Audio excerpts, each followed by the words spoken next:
Olá, um ótimo dia para você, seja muito bem-vindo. Esse é o Tela Rural, começando mais uma edição, você já sabe, direto do Rio Grande do Norte para qualquer lugar do Brasil. Tenho certeza que você está curioso para saber o que nós preparamos para o Tela Rural de hoje, então dá só uma olhada. Tem dica rural sobre cuidados com água para equinos.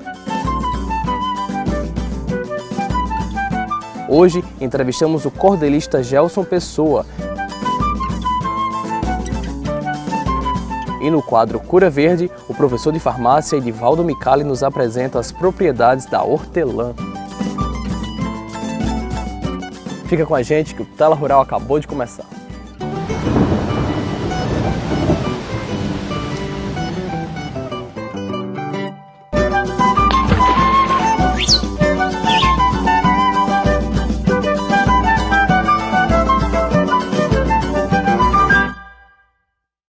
Se você estava sentindo falta do nosso quadro Dica Rural, ele está de volta hoje com o médico veterinário Rodrigo Azevedo, que vai nos mostrar algumas dicas sobre cuidados com água para cavalos.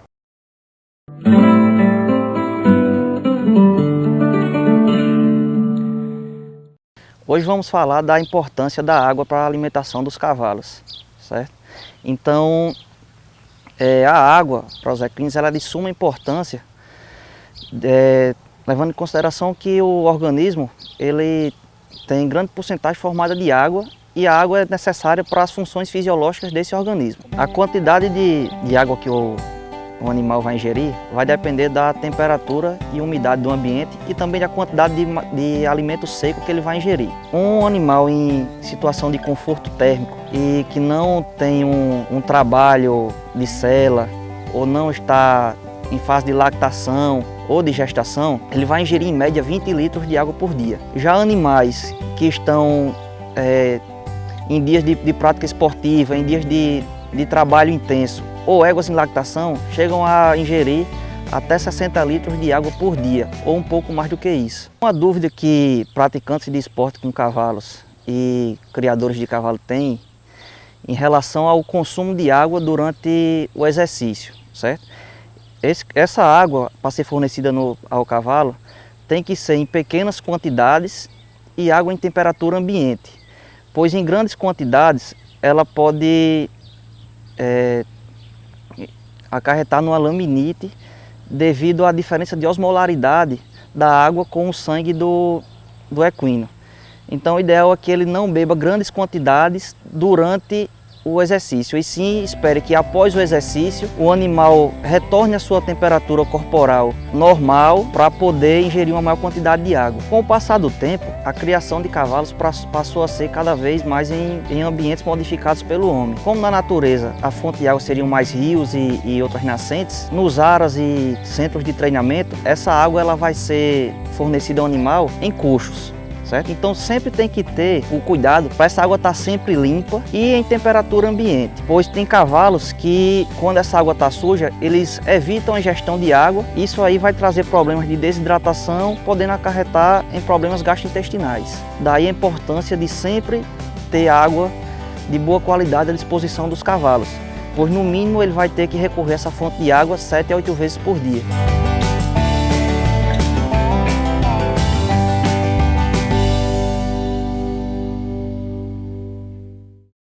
E o nosso entrevistado no Tela Rural de hoje é um cordelista natural de Santo Antônio do Salto da Onça, no Agreste Potiguar. O nome dele, Gelson Pessoa.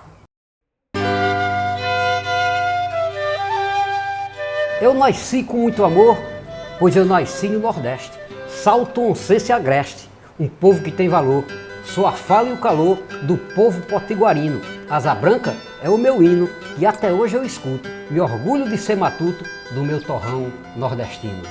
Esses versos são do cordelista Gelson Pessoa, natural de Santo Antônio do Salto da Onça, Agreste Potiguar, e ele está nos recebendo hoje para essa entrevista, a equipe do Tela Rural, aqui na Casa do Cordel, na Cidade Alta, aqui em Natal. Seja muito bem-vindo, Gelson, ao Tela Rural. Muito obrigado a você, obrigado a toda a equipe do Tela Rural. Gelson, você nasceu em Santo Antônio do Salto da Onça, morou lá até 1998 e aí casou, veio morar em Parnamirim, mas as suas ligações com Santo Antônio permanecem muito fortes ainda, né? A minha ligação com Santo Antônio é muito forte através de laço familiar, como também de laços culturais. Você sempre trabalhou com como ativista cultural, né? Trabalhando com manifestações no teatro, na literatura, Perfeito. na poesia. O primeiro contato cultural que eu tive foi exatamente com o teatro, né? Nos anos 85, 86 até 88, eu trabalhei num grupo teatral lá no início e depois eu fundei um grupo teatral Amigo da Onça. Você também teve um programa de rádio, né? Que você trabalhou um tempo... Eu trabalhei quando a Rádio Agreste de Santo Antônio, a Rádio AM, foi ao ar em 1990, eu trabalhei um ano sendo, como eu posso dizer, que a gente chamava, era controlista, que a pessoa que, naquele tempo, hoje o próprio locutor Opera o som. opera o som, era operador de áudio, né? Então eu trabalhava só com isso. Depois eu retornei para trabalhar na rádio e trabalhei por 5 anos. Aí eu fazia o programa Gelson Luiz, um programa de variedades que era das 8 da noite às 10, das 8 às 9 era variedade, e das 9 às 10 era o Agreste Romântico. Onde eu me lembro que eu tinha uma caixa enorme de cartas do Rio Grande do Norte e da Paraíba, muito forte. E aí, chegando na literatura de cordel, como é que começou o seu contato? Que eu sei que foi desde pequeno, né? Desde pequeno. Eu me lembro no final dos anos 70, começo dos anos 80, eu morava em frente a um grande poeta de Santo Antônio de Salto da Onça, que é o Nestor Marinho. Então ele morava de frente à minha casa. Eu não tinha eu não havia me descoberto para poesia ainda. Mas eu gostava muito, eu não entendi porquê, mas eu adorava a literatura de cordel. E como ele improvisava muito, chegava muita visita lá, então sempre eu estava lá. Depois eu mudei para outra rua, na Rua do Motor, que lá tudo tem um apelidozinho, né? Aí a Rua do Motor, aí eu fui morar lá, onde morava o poeta Crispiniano Neto. Na casa do pai dele tinha uma bodega, né? Uma bodega bem antiga, e ele levava sempre poetas cordelistas e duplas de violeiro. E eu tive esse contato. E também, o mais importante que eu vejo é o meu mestre Chechel. Inclusive, você tem um cordel que o título é bastante interessante, né? Sendo Chechel, Dom Quixote e seu Sancho Panza, eu seria. Isso foi uma coisa bem interessante lá em Santo Antônio. Um dia eu estava num restaurante lá e chegou um amigo meu sobrinho, né? Dr. Everton Lemos. Aí ele chegou, aí tinha um amigo dele, aí disse: caramba, eu fui lá em Campestre, me encontrei com o Chechel e contou aquelas maravilhas sobre o Chechel. Aí o Vetinho olhou e disse: você sabia que se Chechel fosse Dom Quixote, ele seria o Sancho Panza? É até meio um trava-língua, né? Quase um trava-língua. Aí eu peguei e fiz: sendo Chechel Dom Quixote, seu Sancho Panza eu seria. Virou cordel, né? Aí virou cordel, eu disse assim: Everton Lemos falou, numa conversa outro dia, sendo Chechel Dom Quixote, seu Sancho Panza eu seria. Aí eu analisei e então observei que isto aconteceria.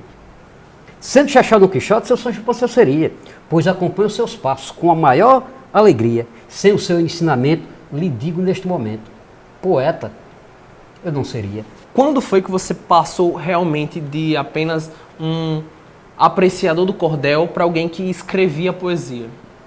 Olha, eu iniciei mesmo, quando eu me vi eu já estava envolvido demais com a poesia, com a literatura de cordel, que para mim hoje é uma luz. A literatura de cordel para mim é uma coisa que é encantadora. Então, no ano 2000, eu comecei a escrever e eu escrevi esse cordel aqui, Meu Brasil. Esse cordel aqui eu escrevi no ano 2000. Foi quando eu comecei, escrito em décimas, né? Versos com estrofes com 10 versos, né? Então esse foi um dos primeiros que eu escrevi, foi o primeiro. Aí depois veio O Dia que a Pedra Rolou, né?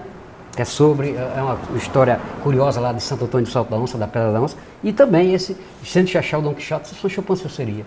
Foi os 3 primeiros cordéis que eu comecei a escrever. É aqui que tem farsas e rumores, tem mentiras, trapaça e opressão de um povo sofrido e sem razão, no chicote dos grandes opressores, que se dizem uns deuses protetores, mas garanto e até lhe asseguro que político não passa de figuro de uma classe que só tem falsidades e se acham donos da cidade, deixa o povo sem renda e sem futuro. Isso é uma coisa bem atual. Estou falando dessas grandes verdades que eles fazem e desfazem tantas vezes. Tudo fica nas garras dos burgueses e o povo a passar necessidades, e com eles vivendo em vaidades e o povo passando humilhação. E só eles que ficam com a razão. Você vê que até lá no Congresso eles mentem dizendo, e sem sucesso, que trabalha para o povo e para a nação. Depois do intervalo, você acompanha a continuação dessa entrevista gravada com o cordelista Gelson Pessoa e tem também o quadro Cura Verde. Hoje, o professor Edivaldo Micali nos mostra as propriedades da hortelã. Fica com a gente que o Tela Rural volta já já.